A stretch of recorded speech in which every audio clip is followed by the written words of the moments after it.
Hey there, I am so excited to introduce today's podcast interview with Karen Briones. We're really focusing on student interviews, you guys. Karen's been at her district of about 3,000 students for about 6 years now. It started out as a part-time role, quickly went into a full-time role, and she's going to share how student interviews have really impacted the way that they're able to communicate some of their strategic initiatives and just really giving the community a glimpse of what the education system looks like there in Los Gatos Union School District. She's going to break down how she selects the students, where she sets up the interviews, what types of questions she asks, how she edits them, the equipment she uses, whether she does vertical or horizontal. And she's going to share a lot of really valuable tips. I can tell you after listening to this interview, I am empowered to do this at my school, Little New Auburn. I am going to do it. I'm going to try to implement some of her tips and get started. And if you've been listening to this podcast a while, you know that, social media is my jam. Share a lot of free information out there, but Karen and her school district, along with hundreds of schools across the country, are part of our membership program. And I just want to let you know, as we're going into October, in October, inside the membership group, we're going to be doing our annual social media bootcamp program. It is really the foundational pieces you need to be successful at storytelling through social media at your school district. And so now might be the time, you guys. It's an annual membership, very low investment for you to get professional development in your role as a school communicator and as a social media manager. And most of us didn't go to school for this, right? This is a great training program. So head on over to socialschoolforedu.com if you want to join. Get signed up now and you'll be all set to be part of those trainings that happen live, and we record them all. Okay. Now let's get into this week's K-12 PR tip. All right. Today's K-12 PR tip is about Twitter/X, whatever we call it, right? Are you still using Twitter or X for your school district? If you are, and it's working great, awesome. I'm just going to tell you, we work with over 80 school districts doing their social media management. We only have a handful of schools still using that platform. If you are using it or your athletic departments are using it, your staff are still using it to connect, it might be a great place to be. But if you are using it for your school district, as Karen Briones has said in today's interview, they just really aren't posting because they don't see a lot of engagement and interaction on that channel. So it may be time, now that the school year has started, if you haven't raised that subject with your leadership team of should we still be utilizing that platform. It's different for everybody. I had shared probably 2 years back a blog on the topic of Twitter or X. But now definitely might be time to think, is it worth it? We got to make the most out of our time and our effort. And we certainly see that most schools are using Facebook and Instagram primarily. If you tried to jump on Threads, I haven't seen a ton of people successful with that platform, but you can't do it all. And so it may be time now to just say, hey, maybe we're going to go away from that platform. Maybe we pin to the top of our Twitter X profile and just say, hey, we're not actively using this channel, but you can follow us over here on Facebook, follow us over here on Instagram, maybe even follow us on LinkedIn or whatever other channels you're using. But I just want to urge you to have that conversation. Okay.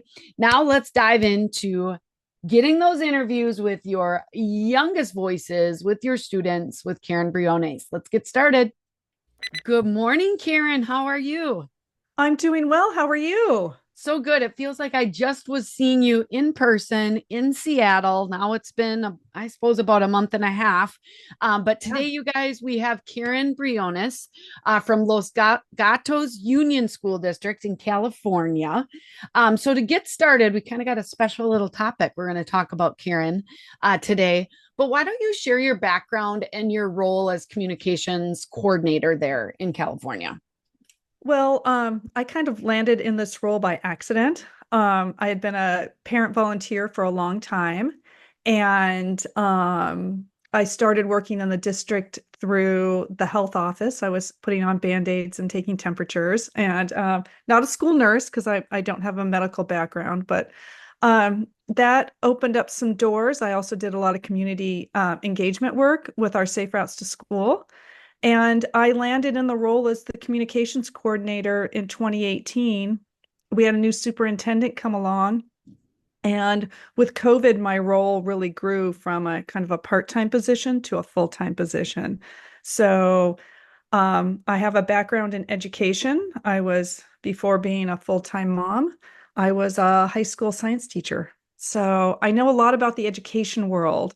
And so learning about the communications piece has been a new thing for me. Okay. Um, so yeah.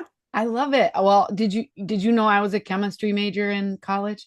No, I didn't. And I actually, before I lost my job and then started this, I was actually debating of going back and being a high school chemistry teacher. So that's crazy. But were you the first role in communications for your school district back in 2018? Well, actually, they created the role right before that. I think it Okay. was around 2016 or 17. They brought a gal on, and the original position was simply to do newsletters. The Okay. superintendent we had at the time was kind of a little gun shy. Um, and she then moved on shortly after I landed in this role. So she put me in this role. But then our superintendent that we have now has really grown the role. But I've really made it what it is, because I was the second person. But Yeah. yeah. You've gotten to shape it. Tell me a little bit about your school district size, how many schools, all of that. So I think most people would consider us a small district within our county. We're kind of a mid-size, maybe. We're five schools, TK or pre-K through eighth. Um, and we have about 20, just under 3,000 students district-wide, four elementary schools and one middle school. Okay, Yeah. perfect. So And how does social media fit into your role with those five schools and the district presence? so for us, we have two district accounts. Well, I guess three. We're not really using X or Twitter or whatever it was called. Yep. I'm not really quite sure what to call it anymore. But we have a Facebook account and Instagram account. Our school sites predominantly don't have accounts. Okay. So social media is pretty much what we put out district wide. And then we use our YouTube channel to host most of the videos that we send out through our Parent Square notifications and our email services. Yeah. Okay. So it's really more about telling the district story and having a presence, as we've learned over the years. We need to be in that space in order to kind of control that message, so to speak. So that's the role that I'm tasked with. Okay. So you're the one posting on Facebook and Instagram with those five schools. Are you getting most of that content? Does any of that content come from your staff to you that you can? Most of it comes from me. Okay. We actually contract with a person who helps us with the posting, so I do have a little bit of help, Okay. um, which is very, very helpful since I am a one-person shop and I do all the video work for the district. But predominantly, I'm the one that gathers that content. However, our superintendent does a lot of classroom visits, and when he's out, he'll gather content. Principals will often gather materials and things. So largely, it's myself and our administrative staff Okay. that help fill in the gaps, which is very, very helpful. Yeah. Very They helpful. they get to see a lot of great things and then you can highlight those. Um, so today for our interview, I really wanted to focus on your presentation in Seattle. So there's this special little event, and you guys, if you've been to an NSPR event, I think the best sessions happen at the gold mine tables. So these are 20-minute sessions. There's all these tables, and Karen had a packed table, and I was there. And, when it's packed, that it's a hot topic. And so you called it Little Voice, Big Impact, capturing the youngest voices in your district. And Mhm. you're obviously a pre-K through eighth grade, so you've got some younger students. So why do you think schools should consider using students in their videos? Well, I think students provide a window into your education programs. They highlight the quality of the education that you're providing for your community. They also connect the community and families to your schools. I think that's an important thing. Anytime they see somebody they recognize, whether it be a student or a teacher or myself recently, people saw me in a video. They're like, oh my God, that was you. They feel like an instant connection. And I often see that in our neighborhood because I live in the community that I work in. And when the kids in the neighborhood, I happen to interview or they're in a classroom and they get seen on a social media piece or in a video that goes home, it really makes that connection. And I think having that connection allows your community to support your schools. So I do think that this is an important piece. It also highlights for us the work that we're doing around our strategic plan. So we can highlight things that are embedded in our strategic plan, like our community and global citizenship work, where the kids are doing community service work. We can highlight that, whether it be in social media or in video or what have you. And when people see the students doing it, they say, oh, yes, they are actually implementing their strategic plan. So I think that those are really important parts to why using student voice. And honestly, kids have a lot of great things to say. They really will share a lot. And I think that's an important piece. We need to hear from our customers essentially, and they Right. need to highlight their great testimonials without being testimonials. Yeah.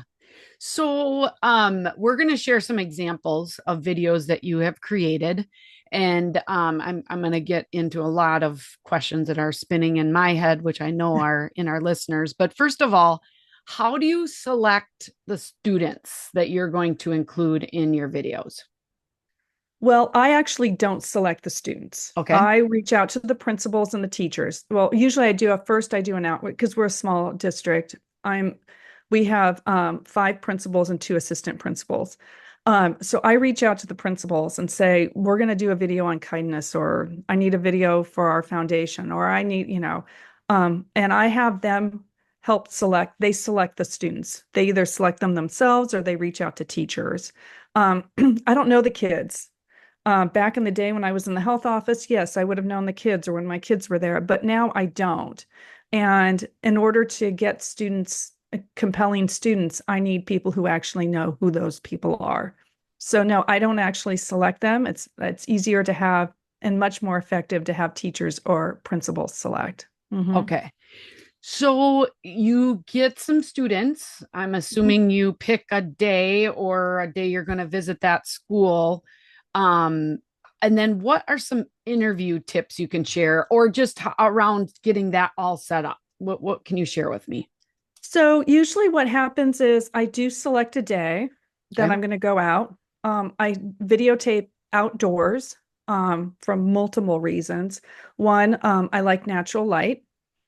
Uh, of course, if it's a rainy day, no, that's not going to work. But I am in California, so that's usually not a problem. And I filmed outdoors in the cold as long as it's sunny. But I like to be outdoors. So typically they're in the morning. Kids are usually a little fresher in the morning, especially the younger students. I select a very visible outdoor spot, usually in a quad area. I have certain areas now at the school sites that I like to interview at. And then I bring the kids out. I have a DSLR camera. They get a little freaked out, but I have them look at me. The younger students, I have them seated, either on a bench or in a chair, because I do mic them with a lav mic that then I can drop the pack on the ground so they don't have to hold it or we don't have to feed the cables through anything. Um, but seated, they're a little less squiggly. They're still going to move around a lot, but when they're seated, it's a lot easier to kind of get that interview started. And then I tease them up with some warm-up questions. They don't know me. Well, they know me now as the camera lady. I think most kids would say, oh, yeah, I recognize her. She's the one with the camera. because they see me taking pictures or videos around the district. But what I do is I try to tease them up so I can test their audio, is I ask them some really low-lying questions. What's your favorite color? What's your favorite food? Or if they've got a t-shirt on that's from baseball, I'll ask them, oh, do you play baseball or soccer? And just try to get them to talk. And I have them look at me. So almost always it's an interview style where they're kind of looking off to the side to me because it's a lot more comfortable even for adults to have somebody look at a person versus a camera. So that's kind of how I get them teased up and get them going. And then usually they get into the interview a little easier. I'll say, we're going to talk about kindness. Um, and we're just going to have a little conversation. I try to make it more conversational. Mhm. And with the smaller kids, well, even with the adults, so you can use these tips on any age, honestly. Um, but I do give people time to think. So I'll say, so tell me about kindness. And if a kid's kind of looking around and kind of squiggling around, that's all right. Give them that opportunity to take some time to respond. And sometimes you have to ask the question multiple times in order to get them to respond or get something that you can use. Yeah. Okay, so you use a DSLR camera. I'm assuming you have that on a tripod. Correct. Okay. And when you're using your outdoor lighting, you don't need other lights or fancy stuff. I try not to bring a light kit at all unless I'm inside. There's certain areas that I know there's certain library spots that I've filmed in. I do need a little bit. That's really intimidating for the kids. Hmm. It's intimidating for adults, but I will use a light kit for adults. But for the kids, I really try to use whatever light is available in those rooms. And that's why morning is such an important thing, Okay. as I get good light typically in most spots across the district. Yeah. Yeah. And I like it. I mean, everybody I think is a little fresher in the morning versus in the afternoon. Okay. And then tell me do you know the type of microphone you use with your DSLR camera? Because my listeners love to kind of know what you use. And if you don't have it right now, maybe I can get it from you just so I could have a link to it. Well, I have to take a look at I have a shotgun mic I put on the camera. It's a Okay. little small Rode mic, and I will send you all that information. Okay. In addition, there's a lav mic, which to the life of me, I don't remember which one I have. That might be a Okay. Sennheiser. I'd have to take a look at it. But it's a small lav mic. With kids, I know that some people who do interviews who don't like to see mic lines, the little cable, but on kids, you're going to see a cable because they're children. And for your own safety and for their safety, you don't want to be feeding a mic line down somebody's shirt.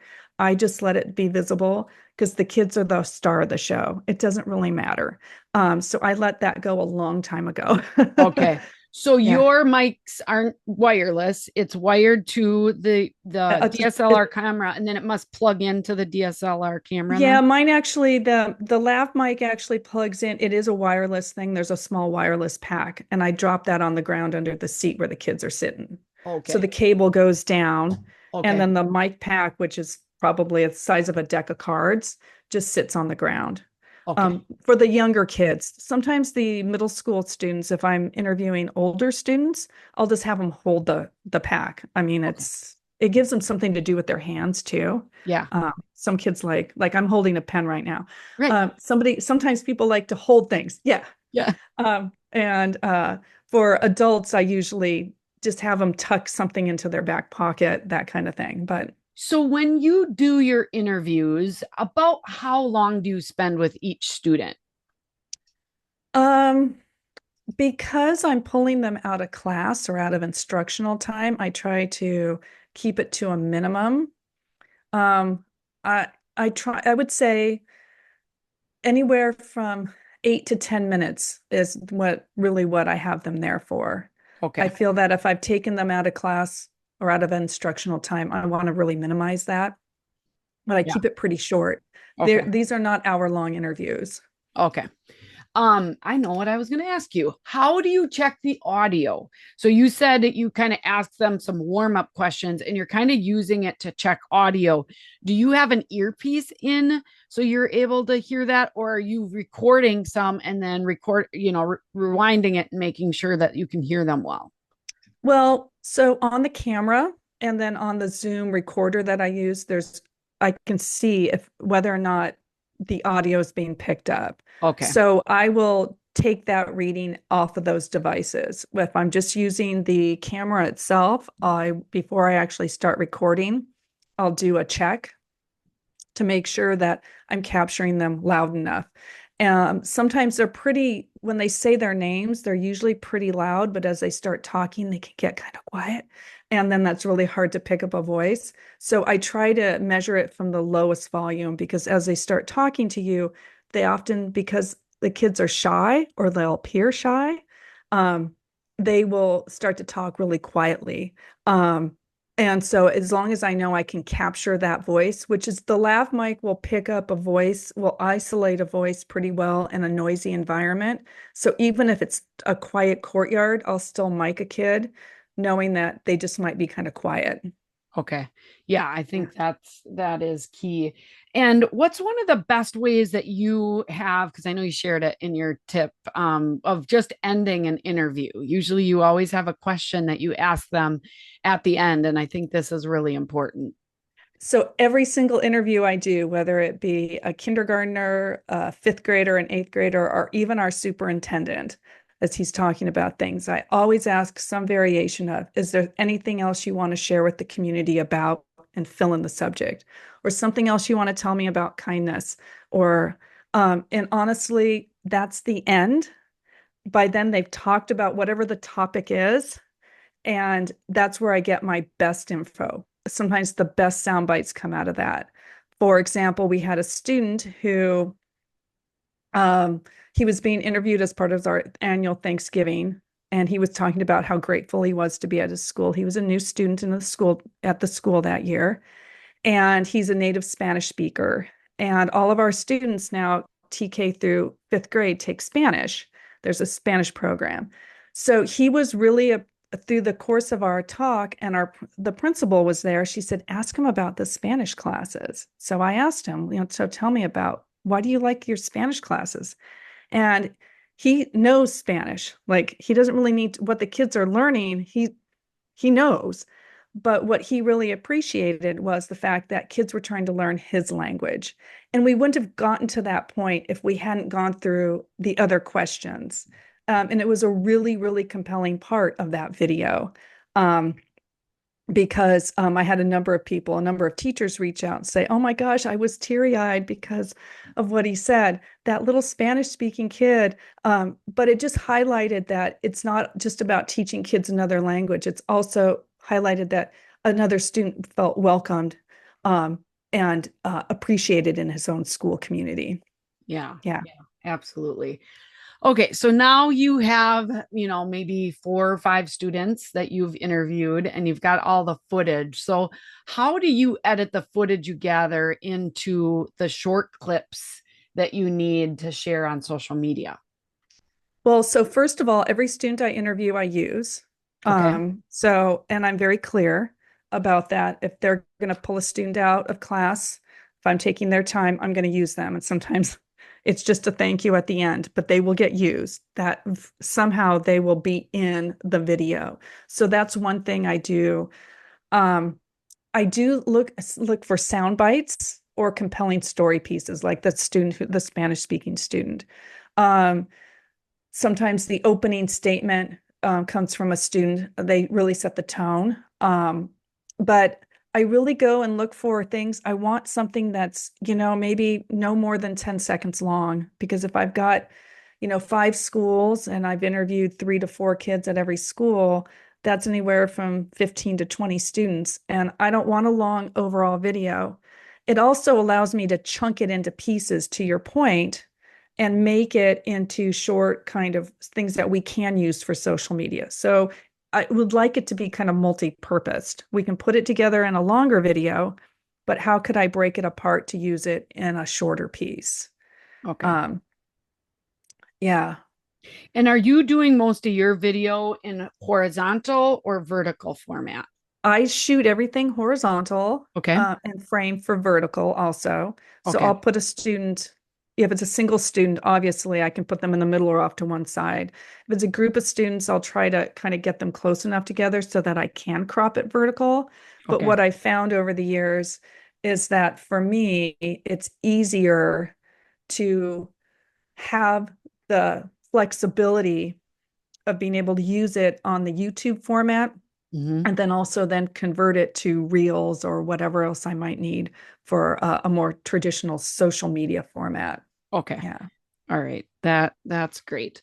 Um, what are some of the best stories that you've been able to share through social media? And then maybe first off, how often are you doing these videos, Karen? Because that's one thing people are like, this is great, but I've got a lot of responsibilities. Social media is just one of them. And even though I love video, it can take a long time.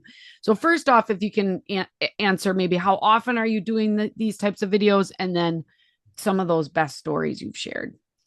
So the fully student focused videos, like the Thanksgiving video, we first started off just doing that one once a year. Okay. And it's turned out to be my favorite one to do every year. We've added one around Valentine's Day, sort of, to kind of shift the focus of that holiday to Mm-hmm. more of a celebration of kindness. Mm-hmm. And then I would say probably just those two, plus maybe another two or three I do that are kind of fully like that. Okay.